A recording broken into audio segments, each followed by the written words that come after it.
Hello everyone, എവർക്കും master key അക്കാദമിയിലേക്ക് സ്വാഗതം. കേട്ടറ്റ് English category 3യിലെ പ്രധാനപ്പെട്ട ചില ടോപ്പിക്സ് ആണ് നമ്മൾ ഇന്ന് ഡിസ്കസ് ചെയ്യാൻ വേണ്ടി പോകുന്നത്.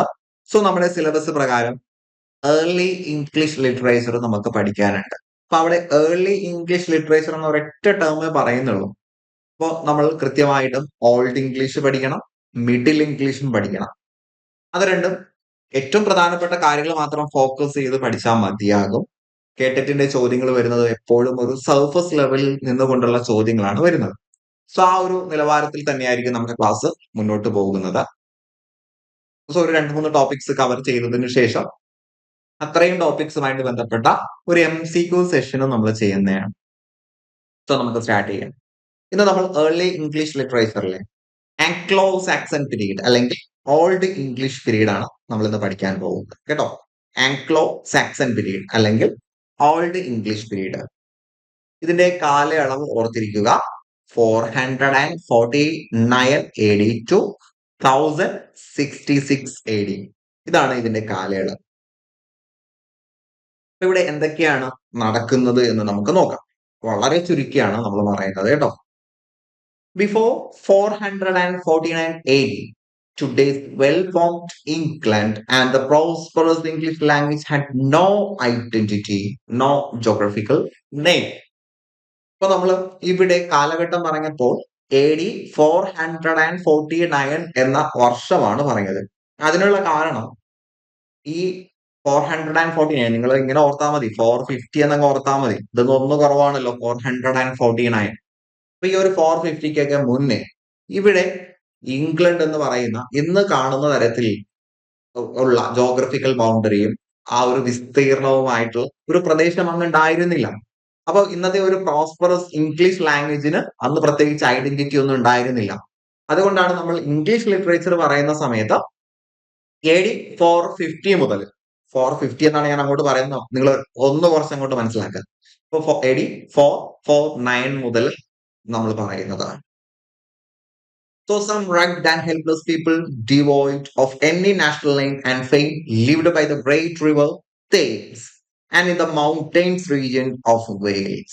അപ്പൊ അവിടെ AD 449 മുന്നേയും ഏകദേശം ആ ഒരു കാലയളവിലൊക്കെ തെയിംസ് നദീതീരത്തും വെയിൽസ് എന്ന പർവ്വത പ്രദേശത്തിനും സമീപവും അങ്ങിങ്ങായി പ്രത്യേകിച്ച് ഏതെങ്കിലും ദേശത്തിന്റെ പേരോ ഒരു ലൈഫ് സ്റ്റൈലോ പ്രത്യേകിച്ച് ഒരു സിസ്റ്റമാറ്റിക് ആയിട്ടുള്ള ഒരു ലൈഫ് സ്റ്റൈലോ ഇല്ലാത്ത ഒരു കൂട്ടം ആളുകളാണ് ചിന്നി ചിതറി ജീവിച്ചിട്ടുണ്ടായിരുന്നത്. So they were called Brythons and Celtic people. അവരെ നമ്മൾ ബ്രൈത്തോൺസ് എന്നും കെൽട്ടിക് പീപ്പിൾ എന്നും വിളിക്കുന്നത്. അപ്പൊ ഒരു ആദിമ രൂപം, ഇംഗ്ലീഷ് ലിറ്ററേച്ചറിന്റെ ഒരു ആദിമ രൂപം ഒക്കെ വരുന്നത് ബ്രൈത്തോൺസിനും കെൽട്ടിക് പീപ്പിളിനും ഇടയിലാണ്.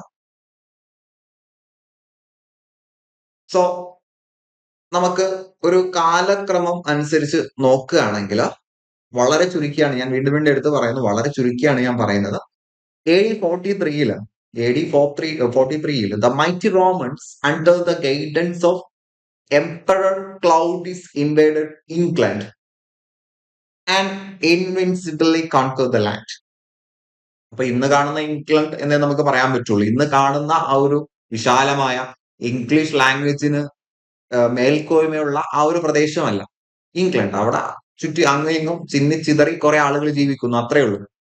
സോ ഇംഗ്ലണ്ടിലേക്ക് റോമക്കാര് തുടക്കം മുതൽ AD 43 എന്ന് പറയുമ്പോൾ ഒരുപാട് വർഷങ്ങൾക്ക് മുമ്പാണ് അല്ലെ, ആയിരക്കണക്കിന് വർഷങ്ങൾക്ക് മുന്നേ റോമക്കാരാണ് അവിടെ അടക്കി ഭരിച്ചിരുന്നത്.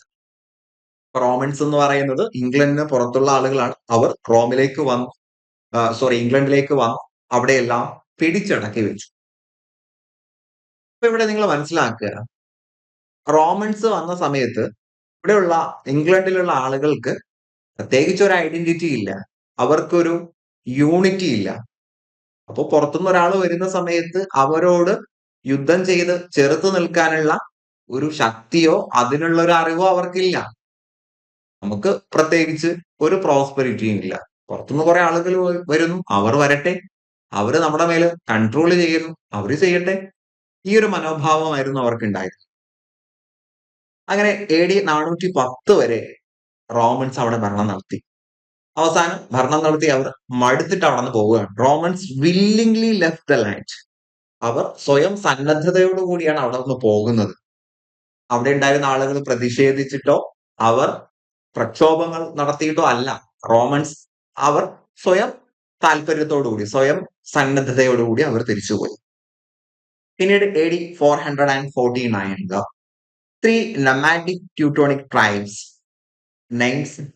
namely Angles, Saxons, Jews, came to the land under the leadership of Hengist and Horsa from Germania, some scattered localities somewhere in modern Germany.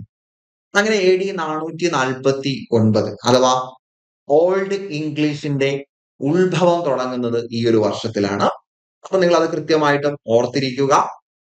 നാടോടികളായിട്ടുള്ള Teutonic tribes, Teutonic എന്ന് പറയുമ്പോൾ ജർമ്മനിക് ട്രൈബ്സിന്റെ പുരാതന വേർഷനാണ് Teutonic. Old Germanic tribes, Germanic എന്ന് പറയുന്ന ഒരു ട്രൈബാണ്. ആ ട്രൈബിന്റെ പുരാതന വേർഷനാണ് ട്യൂട്ടോണിക് എന്ന് പറയുന്നത്. ഇപ്പൊ ട്യൂട്ടോണിക് ട്രൈബിൽപ്പെട്ട 3 കാറ്റഗറീസ് ആണ്, 3 സബ് കാറ്റഗറീസ് ആണ്: ഏംഗിൾസ്, സാക്സൺസ്, ജ്യൂസ്. ഈ 3 കാറ്റഗറിയിലുള്ള ആളുകൾ അവിടേക്ക് വരികയാണ്. So came to the land under the leadership of Hengist and Horsa from Germany. ജർമ്മനിയിലെ തന്നെ ഹെങ്കിസ്റ്റിന്റെയും ഹോഴ്സയുടെയും ലീഡർഷിപ്പിലാണ് അവർ അങ്ങോട്ടേക്ക് വരുന്നത്. ജർമ്മനി എന്ന് പറയുമ്പോൾ ഇന്നത്തെ മോഡേൺ ജർമ്മനിയാണ് എന്ന് മനസ്സിലാക്കുക. അപ്പൊ ആ ഒരു 3 ട്രൈബ്സ് നമ്മൾ ഇംഗ്ലീഷ് ലിറ്ററേച്ചർ പഠിച്ചു തുടങ്ങുന്ന സമയം മുതലേ കേൾക്കുന്നതാണ് അല്ലേ. Roman historian Tacitus Germania, written around 100 AD, is a primary source of information of the culture of the Germanic people in ancient time. പുരാതന കാലഘട്ടത്തിൽ ഈ ഒരു ജർമ്മനിക് പീപ്പിളിന്റെ കൾച്ചേഴ്സും മറ്റു കാര്യങ്ങളൊക്കെ നമുക്ക് കിട്ടുന്നത് AD 100 ആ ഒരു കാലഘട്ടത്തിൽ എഴുതപ്പെട്ടു എന്ന് വിശ്വസിക്കുന്ന ജർമനിയ എന്ന് പറയുന്ന ഒരു ഗ്രന്ഥമുണ്ട്. ഒരു റോമൻ ഹിസ്റ്റോറിയൻ ആയിട്ടുള്ള ടാക്കിറ്റേഴ്സ് അല്ലെങ്കിൽ ടാസിറ്റേഴ്സ്, ആ പ്രൊനൗൺസിയേഷനിൽ ചെറിയ വ്യത്യാസം ഉണ്ടാവും. അപ്പൊ ഈ ജർമ്മനിയ എന്ന ഗ്രന്ഥത്തിൽ നിന്നാണ് ഈ ഒരു ജർമ്മനിക് പീപ്പിളിന്റെ പ്രത്യേകതകളൊക്കെ നമുക്ക് മനസ്സിലാക്കുന്നത്. ദെൻ അവിടെ നമ്മൾ വളരെ പ്രധാനപ്പെട്ട ഒരു കാര്യം, AD 449 ആംഗിൾസ്, സാക്സൺസ്, ജൂഡ്സ് എന്ന 3 ട്രൈബ്സ് ഇംഗ്ലണ്ടിലേക്ക് വരുന്നതാണ് ഏറ്റവും പ്രധാനപ്പെട്ട കാര്യം. പിന്നീട് AD 597 ആകുമ്പോഴത്തേക്കും getting instruction from Pope Gregory of Rome, a group of Christian missionaries under the guidance of St. Augustine came to England and landed in Kent. അപ്പോൾ ഒരു Christian missionary England ലക്ഷ്യമാക്കി വരുന്നത് AD 597 ആരുടെ നിർദ്ദേശപ്രകാരമാണ് എന്ന് ചോദിച്ചാൽ റോമിലെ പോപ്പ് ഗ്രിഗറിയുടെ നിർദ്ദേശപ്രകാരമാണ് വരുന്നത്. ദെൻ അവർ വരുന്നത് സെയിന്റ് അഗസ്റ്റിൻ എന്ന് പറയുന്ന ഒരു വിശുദ്ധന്റെ ഗൈഡൻസിലാണ്. അവർ വന്ന് ലാൻഡ് ചെയ്ത പ്രദേശം കെന്റ് ആണ്. കെന്റ് നമ്മുടെ എക്സാം ഒരു multiple choice type of question ആണ്. അതുകൊണ്ടാണ് ഞാൻ ഓരോന്നും സ്ട്രെസ് ചെയ്ത് പറയുന്നത്. വർഷം ഇന്നതാണ്, സ്ഥലം ഇന്നതാണ്, ഗൈഡൻസ് നൽകിയത് ഇന്ന ആളാണ്, ഇൻസ്ട്രക്ഷൻ നൽകിയത് ഇന്ന ആളാണ് എന്ന് ഓരോന്നും ഞാൻ അണ്ടർലൈൻ ചെയ്ത് പറയാനുള്ള കാരണം നമ്മുടെ പരീക്ഷ മൾട്ടിപ്പിൾ ചോയ്സ് ക്വസ്റ്റ്യൻസ് MCQ ആണ്, അത് ഓർത്തിരിക്കുക. പോപ്പ് ഗ്രിഗറിയുടെ ഇൻസ്ട്രക്ഷൻ പ്രകാരം AD 597 ക്രിസ്ത്യൻ മിഷണറീസ് സെന്റ് അഗസ്റ്റിന്റെ കാർമ്മികത്വത്തിൽ എവിടേക്ക് വന്നു? കെന്റിലേക്ക് വന്നു. They established a monastery at Canterbury. കാന്റംബറിയിൽ അവർ വന്ന് ഒരു ആശ്രമം സ്ഥാപിച്ചു. For education and started Christianize the pagan അഥവാ heathen people. വളരെ പ്രധാനപ്പെട്ട ഒരു സംഗതിയാണ്. അന്ന് ഇംഗ്ലണ്ടിൽ ഉണ്ടായിരുന്നത് ഒരു പ്രാകൃത മതവിശ്വാസ രീതിയാണ്. പാഗൻ പീപ്പിൾ എന്നാണ് നമ്മൾ അവരെ കുറിച്ച് പറയുക. അവർ സൂര്യനെ ആരാധിക്കും, കല്ലിനെ ആരാധിക്കും, വൃക്ഷങ്ങളെ ആരാധിക്കും, തീയെ ആരാധിക്കും, അങ്ങനെ പല തരത്തിലുള്ള ദേവന്മാരെ ആരാധിക്കുന്നു. ബഹുദൈവ വിശ്വാസികളാണ് അവര്.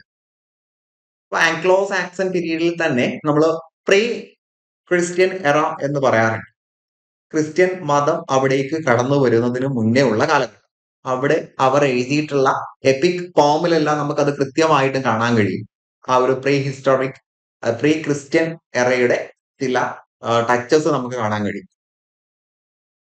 അപ്പോ അന്നുണ്ടായിരുന്ന പാഗൻ പീപ്പിളിന് ക്രിസ്ത്യനൈസേഷൻ, അവരെ ക്രിസ്തു മതത്തിലേക്ക് പരിവർത്തനം ചെയ്യുന്നതിന് വേണ്ടിയും അവർക്ക് ആവശ്യമായിട്ടുള്ള വിദ്യാഭ്യാസം നൽകുന്നതിന് വേണ്ടിയുമാണ് കാന്റംബറിയില ഒരു മൊനാസ്ട്രി വരുന്നത്.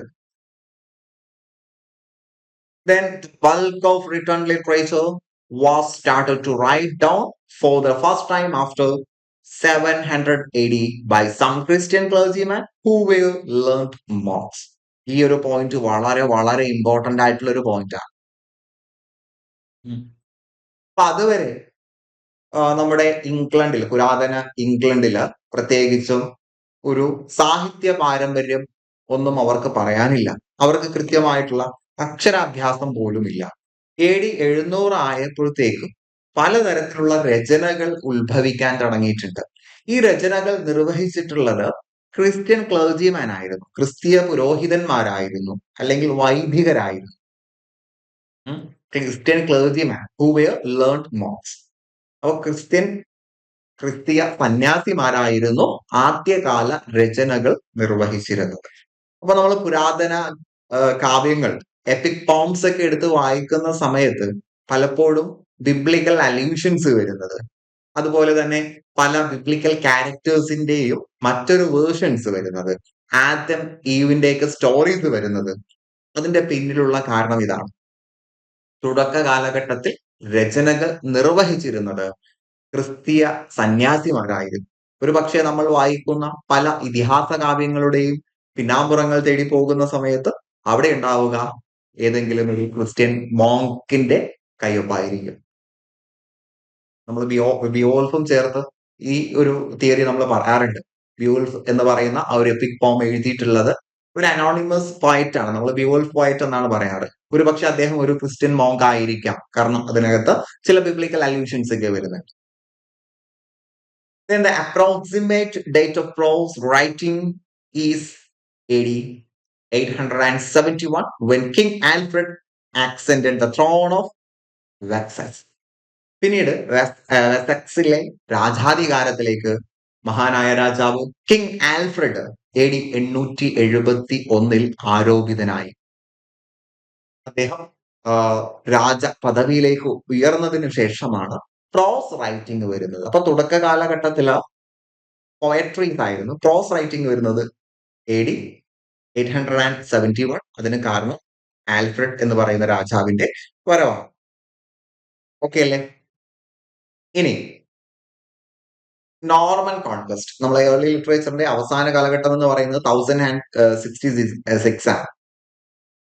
സോ അവസാനം സംഭവിക്കുന്നത് നോർമൻ കോൺക്വസ്റ്റോട് കൂടിയാണ് നമ്മുടെ ആംഗ്ലോ സാക്സൺ ലിറ്ററേച്ചർ, അല്ലെങ്കിൽ ആ ഒരു ആംഗ്ലോ സാക്സൺ പീരീഡ് അവിടെ സ്റ്റോപ്പ് ആകുന്നത്.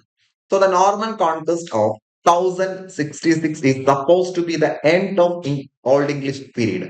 ഓൾഡ് ഇംഗ്ലീഷ് പീരീഡിന് അവസാനം കുറിക്കുന്നത് നോർമൻ കോൺക്വസ്റ്റോട് കൂടിയാണ്. അപ്പൊ നോർമൻ കോൺക്വസ്റ്റോട് കൂടിയാണ് ഓൾഡ് ഇംഗ്ലീഷിൽ അവസാനം വരുന്നത്.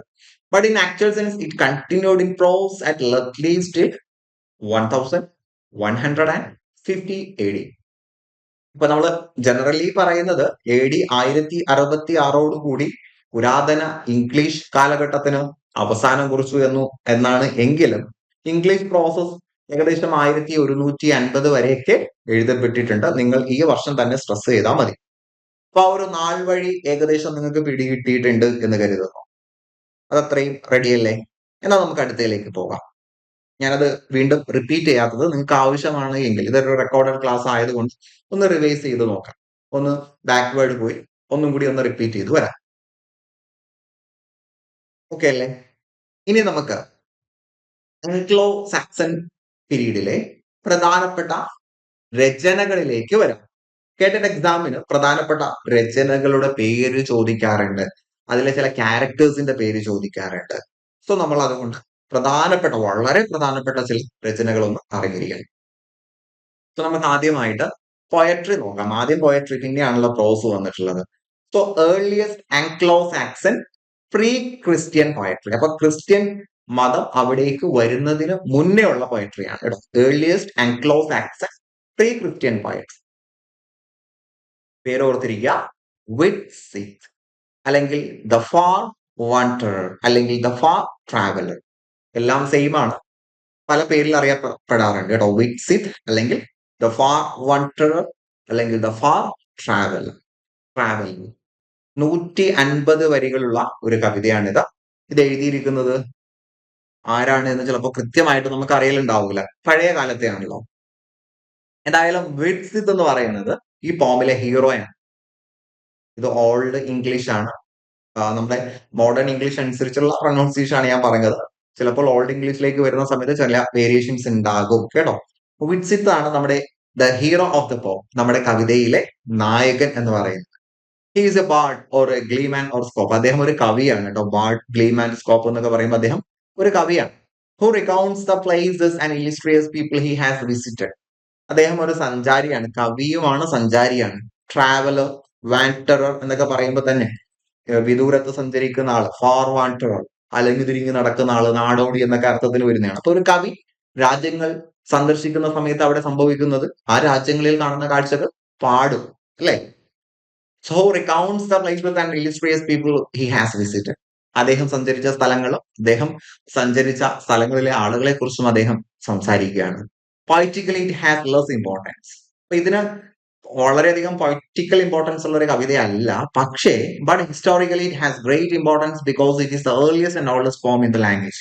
പക്ഷെ ചരിത്രപരമായിട്ട് ഇതിന് വളരെ ഇമ്പോർട്ടൻസ് ഉണ്ട്. കാരണം ഇതാണ് ഏറ്റവും ഏർലിയസ്റ്റും ഏറ്റവും ഓൾഡസ്റ്റുമായിട്ടുള്ള ഒരു പോമായിട്ട് കണക്കാക്കപ്പെടുന്നത്. ഓക്കെ അല്ലേ? ഇതൊന്നും പൂർണ്ണ രൂപത്തിൽ ഒരു പക്ഷേ കണ്ടെടുത്ത് പ്രചരിക്കപ്പെട്ടിട്ടാവില്ല. ദെൻ അടുത്ത ഒരു പോമാണ് ഡിയോസ് ലാമെന്റ് കേട്ടോ. ഡിയോസ് ലാമെന്റ് അടുത്തൊരു കവിതയാണ്. ഇതിനകത്ത് 52 വരികളാണ് ഉള്ളത്. അപ്പൊ ഡിയോസ് എന്ന് പറയുമ്പോൾ കവിയുടെ പേരിൽ the hero Deor is a bard. അദ്ദേഹവും കവിയാണ്. അദ്ദേഹവും ഒരു കവിയാണ്. He laments over his loss of employment and favour of his lord who has favoured a new bard. അദ്ദേഹത്തിന് ഒരു ജോലി ഉണ്ടായിരുന്നു, ആ ജോലി നഷ്ടപ്പെട്ടു. അപ്പൊ ആ ജോലി നഷ്ടപ്പെട്ടതിനെ കുറിച്ചുള്ള അദ്ദേഹത്തിന്റെ അദ്ദേഹം അതിനെക്കുറിച്ച് ലാമെന്റ് ചെയ്യാണ്, അപലപിക്കുകയാണ്. തന്റെ നഷ്ടപ്പെട്ട ജോലിയെ കുറിച്ചാണ് അദ്ദേഹം അപലപിക്കുന്നത്. And favour of his lord who has forward a new bard. അതേപോലെ അദ്ദേഹത്തിന്റെ പുതിയ ലോർഡ്, അദ്ദേഹത്തിന്റെ പുതിയ ലോർഡിനെ കുറിച്ചും അദ്ദേഹം പറയുന്നുണ്ട്. Deor consoles himself with the refrain that passed away so may this. അദ്ദേഹത്തിന് പുതിയ ഒരു ജോലി കിട്ടുന്നുണ്ട്. അപ്പൊ ആ ഒരു ജോലിയുമായിട്ട് ബന്ധപ്പെട്ട് തനിക്ക് ആ ഒരു അവസരം നൽകിയ ലോർഡിനെ കുറിച്ച് അദ്ദേഹം പറയുന്നുണ്ട്. അപ്പോഴും അദ്ദേഹം പാടുന്നത്, ഒരു പക്ഷേ പഴയ ജോലി നഷ്ടപ്പെട്ടതുപോലെ എനിക്ക് ഈ ഒരു ജോലിയും നഷ്ടപ്പെട്ടേക്കാം എന്ന് പറയുന്നുണ്ട്. അപ്പൊ ജോലി നഷ്ടപ്പെട്ട ഒരു ഡിയോർ എന്ന് പറയുന്ന ഹീറോയുടെ ലാമെന്റ് ആണ് ഡിയോസ് ലാമെന്റ് എന്ന് പറയുന്നത്. ആ തീം ജസ്റ്റ് ഒന്ന് മനസ്സിലാക്കുക, അതേ ആവശ്യമുള്ളൂ. Then Witzit and Dio's Lament are two bard poems of English literature. അപ്പൊ ഇത് രണ്ടും കവികൾ പാടുന്നതായിട്ട് പറയുന്ന കവികളാണ് അല്ലെ. വിറ്റ്സിത്ത് ആകട്ടെ ഡിയോസ് ലാമെന്റ് ആകട്ടെ രണ്ടും ബാർഡ് പോംസ് ആണ്, അഥവാ കവികൾ.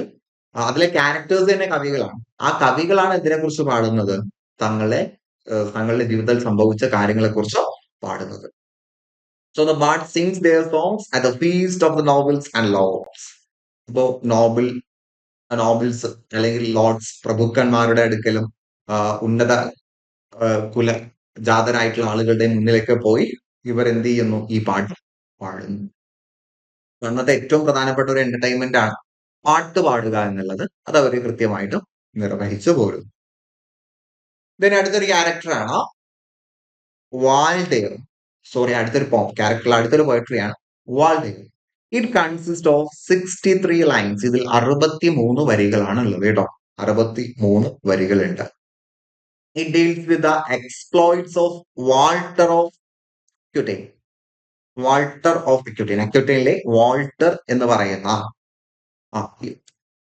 ഒരു രാജാവ്. ഇദ്ദേഹം ഒരു ലെജൻഡ് ആണ് കേട്ടോ, ഒരു ഇതിഹാസ പുരുഷനാണ്. അദ്ദേഹം ഒരു രാജാവും കൂടിയാണ്. അദ്ദേഹത്തിന്റെ ചൂഷണങ്ങളെ കുറിച്ചാണ് ഇതിനകത്ത് പറയുന്നത്. അപ്പൊ വാൾട്ടർ അല്ലെങ്കിൽ വാൾട്ടർ എന്നും പറയാറുണ്ട്. വാൾട്ടർ അല്ലെങ്കിൽ വാൾട്ടർ ഓഫ് അക്യുറ്റൈൻ എന്ന് പറയുന്ന കിങ്ങിന്റെ എക്സ്പ്ലോയിറ്റേഷനെ കുറിച്ചാണ് പറയുന്നത്. So it has vigour and power and the little of its has been preserve. ഒരു രാജാവിന്റെ അധികാരം വെച്ച് അദ്ദേഹം നടത്തുന്ന ചില എക്സ്പ്ലോയിറ്റേഷൻസിനെ കുറിച്ച് പറയുന്നു. എന്നാൽ ഈ ഒരു കവിത പൂർണ്ണമായിട്ടും സംരക്ഷിക്കപ്പെട്ടിട്ടില്ല. അപ്പൊ ഈ പറയപ്പെട്ട കവിതകളൊന്നും പൂർണ്ണാർത്ഥത്തിൽ അത് പ്രിസർവ് ചെയ്തിട്ടില്ല. അതുകൊണ്ടാണ് നമ്മൾ അത് എടുത്തു പഠിക്കാത്തത്. It comprises 2 speeches. ഇതിൽ 2 സ്പീച്ചേഴ്സ് ആണുള്ളത്. ഒന്നിൽ 32 വരികളോ മറ്റൊന്നിൽ 31 വരികളുമാണ് ഉള്ളത്. 2 സ്പീച്ചേഴ്സ് ഉണ്ട് കേട്ടോ. 2 സ്പീച്ചേഴ്സ് ഉണ്ട്. ടോട്ടൽ 63 വരിയാണല്ലോ. അപ്പോൾ ഈ ഒന്നാമത് സ്പീച്ച് നടത്തുന്നത് ഹിൽഡേഗാണ്ട് എന്ന് പറയുന്ന ഒരു രാജാവ് വാൽഡേറിനോട് യുദ്ധത്തിന് മുന്നേ നടത്തുന്ന സ്പീച്ചാണ്. രണ്ടാമത്തെ സ്പീച്ച് യുദ്ധം നടന്നതിനു ശേഷം വാൾഡേർ നടത്തുന്ന സ്പീച്ചാണ്. അതൊന്ന് ഓർത്തിരിക്കുക. 2 സ്പീച്ച് ഉണ്ട്. 2 സ്പീച്ച് രൂപത്തിലാണ് ഈ ഒരു പോമ വരുന്നത്. ഇതിൽ ആദ്യത്തെ സ്പീച്ച് നടത്തുന്നത് നമ്മുടെ രാജാവിനോട്, വാൾട്ടർ അല്ലെങ്കിൽ വാൾട്ടർ എന്ന് പറയുന്ന രാജാവിനോട് അദ്ദേഹത്തിന്റെ എതിർപക്ഷത്തുള്ള ഹിൽഡേഗുണ്ട് എന്ന് പറയുന്ന രാജാവ് നടത്തുന്നതാണ്. ഇനി രണ്ടാമത്തെ പ്രീ ബാറ്റിൽ സ്പീച്ച്, പ്രീ ബാറ്റാണ്, പോസ്റ്റ് ബാറ്റിൽ അല്ല, സോറി, പ്രീ ബാറ്റിൽ സ്പീച്ച്. ബാറ്റിൽ നടക്കുന്നതിന് മുന്നേ വാൾഡർ തിരിച്ചു നടത്തുന്ന സംഭാഷണവും പറയുന്നത്. അങ്ങനെ ടോട്ടൽ 63 വരികൾ. ഓക്കെ അല്ലേ? ഇനി നമുക്ക് ഏവർക്കും ഫെമിലിയർ ആയിട്ടുള്ള ഒരു കവിതയാണ് ബിയോൾഫ് അല്ലെങ്കിൽ ബി വോൾഫ്. ബിവോൾഫ് എന്നും പറയാം, ബിയോൾഫ് എന്നും പറയാം. ബിവോൾഫ് എന്ന് പറയുന്നത് longest surviving Old English epic poem. Longest surviving Old English epic poem important ആണ്. കണ്ടെടുക്കപ്പെട്ടതിൽ വെച്ച് ഏറ്റവും വലിയ എപ്പിക് പോം ആണ്. ഇതുവരെ പറഞ്ഞതെല്ലാം 100, 150 അല്ലെങ്കിൽ 100ൽ താഴെ മാത്രം വരികളുള്ളതാണ്. എന്നാൽ നമ്മുടെ ബിവോൾഫിലേക്ക് വരുന്ന സമയത്ത് 3183 3183 വരികളുണ്ട്. അപ്പോൾ കണ്ടെടുക്കപ്പെട്ടതിൽ ഏറ്റവും ലോങ്സ്റ്റ് ആയിട്ടുള്ള, longest surviving Old English epic പോം. ഓരോ വേർഡും ശ്രദ്ധിക്കുക. ഏറ്റവും വലിയ സർവൈവിംഗ്, കണ്ടെടുക്കപ്പെട്ടതിൽ ഇന്നും നിലനിൽക്കുന്ന ഓൾഡ് ഇംഗ്ലീഷിലുള്ള എപ്പിക് പോം ആണ് Beowulf. So the origin of the poem is not known. ഇതിന്റെ ഒറിജിനെ കുറിച്ച് നമുക്ക് കൃത്യമായിട്ടും ഐഡിയ ഇല്ല. എന്നിരുന്നാൽ തന്നെയും it is assumed that the poem is written in the first half of the 8th century. 8ാം നൂറ്റാണ്ടിന്റെ ആദ്യ പകുതിയിലാണ് ഇത് എഴുതപ്പെട്ടത് എന്ന് കരുതപ്പെടുന്നു. 700, 780 AD 750കളിലൊക്കെയാണ് ഇത് എഴുതപ്പെട്ടത് എന്ന് കരുതപ്പെടുന്നു. ഇതിലെ സ്റ്റോറിയിലേക്ക് വരുന്ന സമയത്ത് സ്റ്റോറിയെ കുറിച്ച് ജസ്റ്റ് ഒന്ന് ഇറങ്ങിയിരിക്കണം. The first part of the Beowulf deals with the visit of Beowulf, the nephew of the king Hygelac of Geats. Geats എന്ന രാജ്യത്തെ ഹെയുലാക് എന്ന രാജാവിന്റെ നെഫ്യൂ ആണ് ബിയോൾഫ്. ഈ ബിയോൾഫ് എവിടേക്ക് പോകുന്നു? To the court of king Hrothgar. Hrothgar എന്ന് പറയുന്ന മറ്റൊരു രാജാവിന്റെ രാജസദസ്സിലേക്ക് പോകുന്നു. അദ്ദേഹം ഡെയിൻസിലെ രാജാവാണ്. അപ്പൊ ഗീറ്റ്സ് ബിയോൾഫിന്റെ സ്വന്തം സ്ഥലമാണ്. അവിടെ നിന്ന് ഡെയിൻസിലേക്കാണ് ബിയോൾഫ് പോകുന്നത്. He helps the Danish king from the man eating monster Grendel. ഡെയിൻസിലേക്ക് അദ്ദേഹം പോകുന്നത് അവിടെ ഗ്രെൻറ്റൽ എന്ന് പറയുന്ന ഒരു മോൺസ്റ്റർ ഡെയിൻസിൽ, അവിടെ അഥവാ ആ ഒരു ഡെൻമാർക്ക്, ആ ഒരു ഡെയിൻസിൽ അപകടം വിതയ്ക്കുന്നുണ്ട്. അപ്പൊ ഗ്രെൻറ്റലിനെ വധിക്കുന്നതിന് വേണ്ടിയും ഹോത്ഗർ എന്ന രാജാവിനെയും പ്രജകളെയും രക്ഷിക്കുന്നതിന് വേണ്ടിയുമാണ് ബിയോൾഫ് അങ്ങോട്ടേക്ക് പോകുന്നത്. Consequently Grendel's mother comes to avenge of her son. അങ്ങനെ ഗ്രെൻറ്റലിനെ പരാജയപ്പെടുത്തി വധിച്ചു. പിന്നീട് പ്രതികാരം വീട്ടുന്നതിന് വേണ്ടി ഗ്രെൻറ്റലിന്റെ അമ്മയും വന്നു, അമ്മയെയും വധിച്ചു. Beowulf fights with her and succeeds in killing her. അപ്പോ നമ്മുടെ ബിയോൾഫ് ഗീറ്റ്സിലുള്ള വ്യക്തിയാണ്. ബിയോൾഫിന്റെ അങ്കിൾ ആണ് ഗീറ്റ്സിലെ രാജാവായിട്ടുള്ള ഹെയുലാക്. ദെൻ അദ്ദേഹം ഡെയിൻസിൽ ഹ്രോദ്ഗർ എന്ന രാജാവിനെ സഹായിക്കാൻ വേണ്ടി ചെല്ലുന്നു. ഗ്രെൻറ്റൽ എന്ന മോൺസ്റ്ററിനെ വധിക്കുന്നു. തന്റെ മകനെ വധിച്ചത് കൊണ്ട് പ്രതികാരം വീട്ടാൻ ഗ്രെൻറ്റലിന്റെ അമ്മ വരുന്നു. ഗ്രെൻറ്റലിന്റെ അമ്മയെയും ഇദ്ദേഹം വധിക്കുന്നു. ഓക്കെ അല്ലേ? ഇതാണ് ആദ്യത്തെ ഭാഗം. ഇനി രണ്ടാമത്തെ ഭാഗത്തിൽ വരുന്നത് the second part of Beowulf takes place 50 years later when Beowulf is already the king of Geats. പിന്നീട് 50 വർഷങ്ങൾക്ക് ശേഷം നമ്മുടെ ഹെയുലാക്കും അദ്ദേഹത്തിന്റെ മകനും ഒക്കെ മരണപ്പെട്ടതിനു ശേഷം ബിയോൾഫ് ഗീറ്റ്സിന്റെ രാജാവാകുന്നു. അവിടെ വീണ്ടും ഒരു അപകടം വരുന്നു. ഒരു dragon, A fire spitting dragon, തീ തുപ്പുന്ന ഒരു ഡ്രാഗൺ അവിടെ അറ്റാക്ക് ചെയ്യാൻ വേണ്ടി വരികയാണ്. അതിനുള്ള കാരണം ഈ ഒരു ഡ്രാഗൺ ഒരു നിധി ശേഖരം 300 വർഷങ്ങളായിട്ട് പ്രൊട്ടക്ട് ചെയ്ത് വരികയാണ്, ഗാർഡ് ചെയ്ത് വരികയാണ്. അവിടെ നിന്ന് ഒരാള് ഒരു ഗോബ്ലറ്റ്, സ്വർണത്തിലുള്ള ഒരു കപ്പ് മോഷ്ടിച്ചു. ഇത് കാരണം ഡ്രാഗൺ ദേഷ്യം പിടിക്കുകയും അവിടെ മുഴുവനും, ഗീറ്റ്സ് മുഴുവനും കത്തിച്ചാമ്പലാക്കുന്ന ഒരു അവസ്ഥ വന്നു. So which was guarding a hidden treasure is disturbed, so it begins to devastate the land. To save his country and his people, Beowulf fights with the dragon. അവസാനം തന്റെ രാജ്യത്തിന്റെ രക്ഷയ്ക്ക് വേണ്ടി വൃദ്ധനായിട്ടുള്ള ബിയോൾഫ് രംഗത്തേക്ക് വരുന്നു.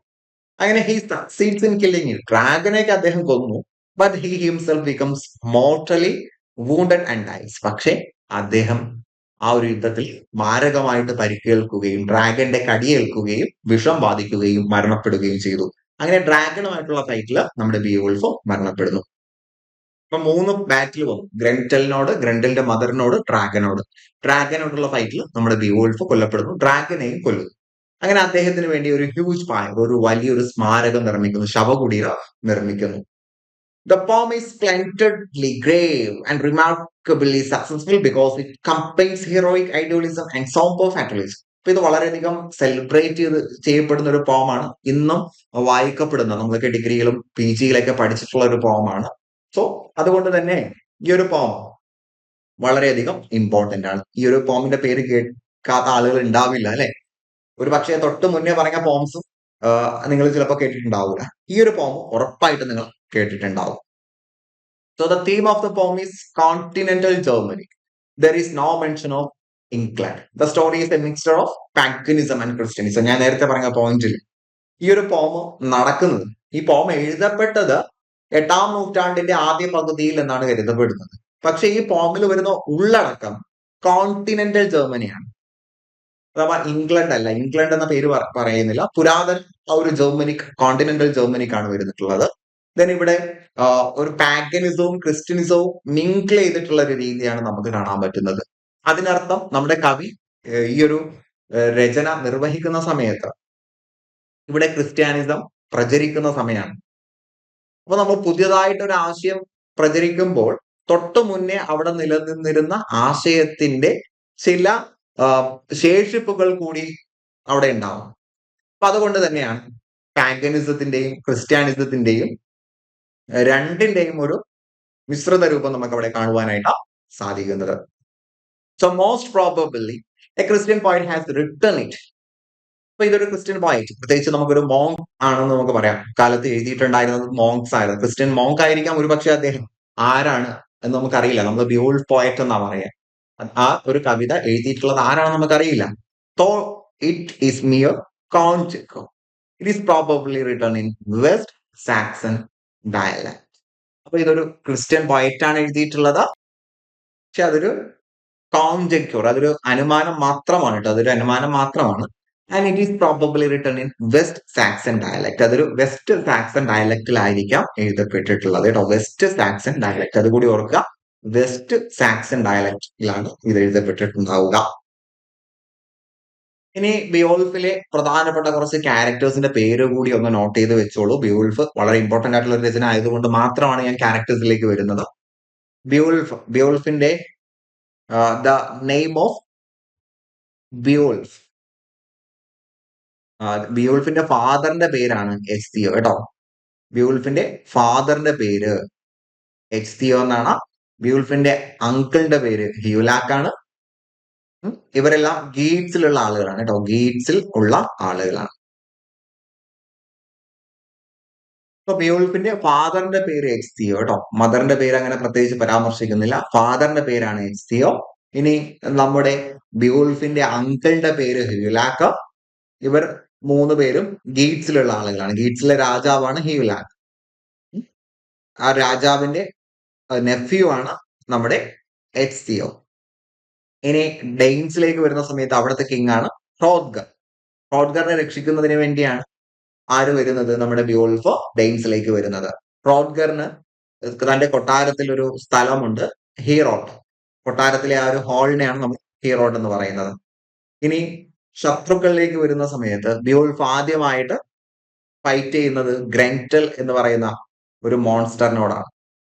ഗ്രൻറ്റൽ, പിന്നീട് ഗ്രൻറ്റലിന്റെ അമ്മ, അത് കഴിഞ്ഞിട്ട് തീ തുപ്പുന്ന ഡ്രാഗൺ. അങ്ങനെ 3 ശത്രുക്കളോടാണ്. ഗ്രൻറ്റൽ എന്ന് പറയുന്ന മാൻ ഈറ്റിംഗ് മോൺസ്റ്റർ, പിന്നെ ഗ്രൻറ്റലിന്റെ അമ്മ, അത് കഴിഞ്ഞിട്ട് അദ്ദേഹം ഈ 2 ഗ്രൻറ്റലിനെയും ഗ്രൻറ്റലിന്റെ മദറിനെയും ഡെയിൻസിൽ വെച്ചാണ് അറ്റാക്ക് ചെയ്യുന്നത്. അവരെ കൊല്ലുകയും ചെയ്യുന്നുണ്ട്. പിന്നീട് സ്വന്തം ബിയോൾഫിന്റെ സ്ഥലം ഗീറ്റ്സ് ആണ്. ലീഡ്സിലേക്ക് മടങ്ങിപ്പോയതിനു ശേഷം അവിടെ 50 വർഷം രാജാവാകുന്നു. വൃദ്ധനായതിനു ശേഷമാണ് ഡ്രാഗണുമായിട്ടുള്ള ഫൈറ്റ് നടക്കുന്നത്. ആ ഫൈറ്റിലാണ് നമ്മുടെ ബിയോൾഫ് കൊല്ലുന്നത്. ഓക്കെ അല്ലേ? Then the person who helps Beowulf to fight with the fire-spitting dragon is Olaf. ഇനി ഡ്രാഗണുമായിട്ട് യുദ്ധം നടത്തുന്ന സമയത്ത് അദ്ദേഹം 11 ആളുകളെ കൂടെ കൊണ്ടുപോകുന്നുണ്ട്. പക്ഷെ ഡ്രാഗണെ കാണുമ്പോൾ അതിൽ 10 ആളുകളും പിന്തിരിഞ്ഞോടും. ഒരാൾ മാത്രമാണ് അദ്ദേഹത്തിന്റെ കൂടെ ഉണ്ടായിരുന്നത്. അദ്ദേഹത്തിന്റെ പേര് വീലാഫ്. കേട്ടോ, വീലാഫ് മാത്രമാണ് അദ്ദേഹത്തിനോടൊപ്പം നിന്ന് പോരാടിയിട്ടുള്ളത്. ഓക്കെ അല്ലേ?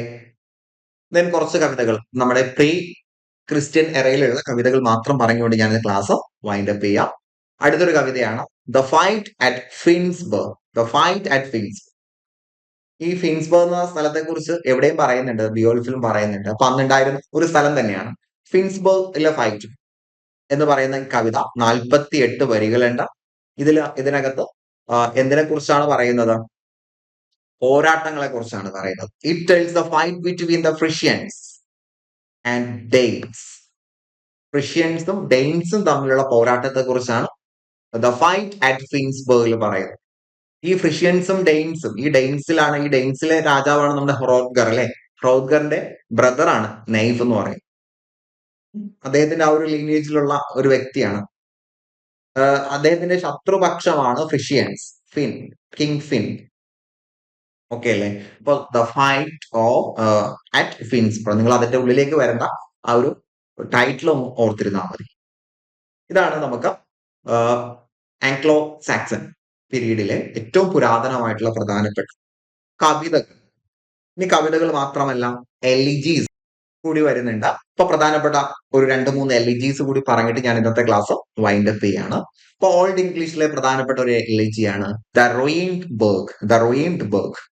So the subject matter of the poem is the lamentation of an unknown Anglo-Saxon poet for the vanished glory of a great city named Bath. Bath എന്ന് പറയുന്ന ഒരു വലിയ പട്ടണം. ആ പട്ടണത്തിന്റെ പ്രതാപമൊക്കെ നഷ്ടപ്പെട്ടു.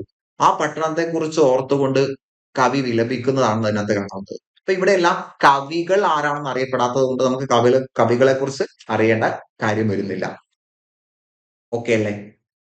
സോ ദ റെയിൻബർഗ് എന്ന് പറയുന്നത് ബേത്ത് എന്ന് പറയുന്ന പട്ടണത്തിന്റെ നാശത്തെ കുറിച്ചുള്ള ഒരു വിലാപ കാവ്യമാണ്, വ്യക്തിയെ കുറിച്ചുള്ളതല്ല. ഇനി the wanderer. The subject matter of this elegy at the lamentation of a young man for his dead master. തന്റെ മരണപ്പെട്ട യജമാനനെ കുറിച്ച് ഓർത്തുള്ള വിലാപമാണ് വാൻഡറർ എന്ന ഈ കവിതയിൽ വരുന്നത്. So he was once a thane of that generous lord. ആ മരണപ്പെട്ട ആ ഒരു പ്രഭുവിന്റെ ഒരു തെയിനായിരുന്നു, അദ്ദേഹത്തിന്റെ കീഴിൽ ഭരണം നടത്തിയ മറ്റൊരു വ്യക്തിയായിരുന്നു ഈ വാൻഡറർ. ഓക്കെ അല്ലേ? അപ്പൊ അതൊക്കെ ആരാണെന്ന് കൃത്യമായിട്ടും അറിയപ്പെടുന്നില്ല കേട്ടോ. ക്ലിയർ അല്ലേ? ദെൻ അടുത്തത് ദ സീ ഫാരർ. ഇതും ഒരു എൽജി തന്നെയാണ്. Dramatic lyric appears to be a monologue of a seaman. ഇവിടെ ഒരു സീമാൻ, ഒരു നാവികന്റെ വിലാപമാണ്. The speaker is probably a tempest driven mariner to who sea is both terrifying and alluring. The theme of the poem is a kind of enumeration of the woes and worries of a seafarer's life, as also the rarity and beauty of the sea. അപ്പൊ ഇവിടെ ഒരു നാവികൻ കടലിൽ ഒറ്റപ്പെട്ടുകൊണ്ട് കടല് തന്നോട് കാണിക്കുന്ന നീതികേടുകളെ കുറിച്ചും സൗഹൃദങ്ങളെ കുറിച്ചും ഒക്കെ പങ്കുവെച്ചുകൊണ്ട് ഗാനം ആലപിക്കുന്നതാണ് സീ ഫെയറിന്റെ ഇതിവൃത്തം. അപ്പൊ അവിടെ സീ ഫെയർ, ഒരു നാവികൻ, സീഫാറർ അഥവാ ഒരു നാവികന്റെ ആ ഒരു ജീവിതം, അത് വളരെ റയറിറ്റി നിറഞ്ഞ ജീവിതമാണ്, ഒറ്റപ്പെട്ട ജീവിതമാണ്. എന്നാൽ കടലിലേക്ക് വരുന്ന സമയത്ത് കടലിനെ കുറിച്ച് ബ്യൂട്ടി എന്നും പറയുന്നുണ്ട്, അതേസമയം തന്നെ ഡിസ്ട്രക്റ്റീവ് ആയിട്ട് നമുക്ക് രണ്ട് രീതിയിലും നമ്മൾ സീയെ കുറിച്ച് പറയാറുണ്ട്. അപ്പൊ ആ ഒരു 2 വേർഷനും അവിടെ പരാമർശിക്കുന്നുണ്ട് എന്ന് മനസ്സിലാക്കാൻ. ദെൻ അടുത്ത 2 കവിതകളാണ് the wife's complaint and the husband's message. The husband's message എന്നാണ് കേട്ടോ. The wife's complaint and the husband's message. ഇത് രണ്ടും ലവ് പോംസ് ആണ്. നമ്മൾ ഇവിടെ പറഞ്ഞത് എലിജിയാണ്. ഫൈറ്റും ദ റൂയിൻഡ് ബർഗ് ഒക്കെ എലിജിയാണ്. ദ വാണ്ടർ എന്ന് പറയുന്നതും എലിജിയാണ്. സീ ഫെയറർ എന്ന് പറയുന്നത് എലിജി അല്ല കേട്ടോ, എലിജി അല്ല, ഡ്രാമാറ്റിക് ലിറിക് ആണ്. ഇനി wife's complaint the husband's message. രണ്ട് ലവ് പോംസ് ആണ്. ഇത് രണ്ടും ലവ് പോംസ് ആണ്. These two love poems are also famous for their highly personal note and sincerity. അപ്പൊ രണ്ട് പ്രണയിതാക്കൾ, ഇപ്പൊ വൈഫും ഹസ്ബൻഡ് ആണല്ലോ, വളരെ പേഴ്സണൽ ആയിട്ടുള്ള അവരുടെ കാര്യങ്ങൾ വളരെ സിൻസിയർ ആയിട്ട് അവരുടെ സ്നേഹത്തെ പങ്കുവെക്കുന്ന രണ്ട് കവിതകളാണ്. These poems are dramatic monologues. ഇത് ഡ്രമാറ്റിക് മോണോലോഗ് ആണ്. അപ്പൊ അന്നേ ഡ്രമാറ്റിക് മോണോലോഗ് എന്ന് പറയുന്ന ആ ഒരു ആഖ്യാന ശൈലി ഉണ്ട്, നറേറ്റീവ് ടെക്നിക് ഉണ്ട്. പിന്നെ വരുന്നത് വൂൾഫും എഡ് വേക്കറും ആണ്. ഇതും ഒരു ഡ്രമാറ്റിക് മോണോലോഗ് ആണ്. വൂഫ് ആൻഡ് എഡ് വേക്കർ ഒറ്റ പേരാണ് കേട്ടോ. The speaker of the poem is evidently separated from her lover or husband. അപ്പൊ ഇവിടുത്തെ സ്പീക്കർ ഒരു സ്ത്രീയാണ്. ഫ്രം ഹെർ ലവർ, ആ സ്ത്രീയെ, ആ യുവതി തന്റെ പ്രേമഭാജനത്തിൽ നിന്നും അല്ലെങ്കിൽ ഭർത്താവിൽ നിന്നും വിട്ട് വേർപിരിഞ്ഞ് നിൽക്കുകയാണ്. അതിനെക്കുറിച്ച് ഓർത്ത് ദുഃഖിച്ച് പാടുന്നതാണ് ഈ ഒരു കവിത. വുൾഫ് എന്ന് പറയുന്നത് both symbolically and materially, and the separation is seemingly maintained by threat of violence, possibly by her own people. അപ്പോൾ വുൾഫ് എന്ന് പറയുന്നത് വുൾഫും എഡ്വേർഡ് രണ്ടാളുകളുടെ പേരാണ്. അപ്പൊ ഇതില് തന്റെ പ്രണയിതാവായിട്ടുള്ള വുൾഫ് എന്ന് പറയുന്ന വ്യക്തിയിൽ നിന്നും വേർപിരിഞ്ഞ് നിൽക്കേണ്ടി വരുന്ന ലവർ. ഈ ഒരു സെപ്പറേഷന് കാരണം ഒരുപക്ഷെ ഈ കാമുകിയുടെ ബന്ധുക്കളായിരിക്കാം. അല്ലെ, എപ്പോഴും ഒരു ലവ് സ്റ്റോറിയിൽ ബന്ധുക്കളാണല്ലോ വില്ലന്മാരായിട്ട് വരുന്നത്. സോ ആ ഒരു ബന്ധുക്കൾ കാരണമായിട്ടായിരിക്കാം അവർക്ക് വിട്ടു പിരിഞ്ഞു നിൽക്കേണ്ടി വരുന്നത്. സോ അതിനെക്കുറിച്ച് ഓർത്തുള്ള വിലാപമാണ് നമുക്ക്, അതിനെക്കുറിച്ച് ഓർത്തുള്ള ആ ഒരു സെപ്പറേഷനെ കുറിച്ച് ഓർത്തുള്ള ഒരു സങ്കടമാണ് നമുക്ക് ഇതിനകത്ത് കാണാൻ കഴിയുന്നത്. ഓക്കെ അല്ലേ? സോ ഇതാണ് Anglo Saxon pre Christian poetry എന്ന് പറയുന്നത്. ക്രിസ്ത്യൻ റിലീജിയൻ പ്രചരിക്കുന്നതിന് മുന്നേ ഉള്ള പോയട്രി. ഇനി ക്രിസ്ത്യൻ റിലീജിയൻ പ്രചരിച്ചതിന് ശേഷമുള്ള കുറച്ച് പോയട്രീസ് ഉണ്ട്. അത് നമുക്ക് അടുത്ത ക്ലാസ്സിൽ ഡിസ്കസ് ചെയ്യാം. സോ ഇത്രയും കാര്യങ്ങൾ കൃത്യമായിട്ടും ഓർത്തിരിക്കുക. പുതിയൊരു ടോപ്പിക്കുമായിട്ട് നമുക്ക് അടുത്ത ക്ലാസ്സിൽ കണ്ടുമുട്ടാം. അതുവരേക്കും wish you good luck and good bye.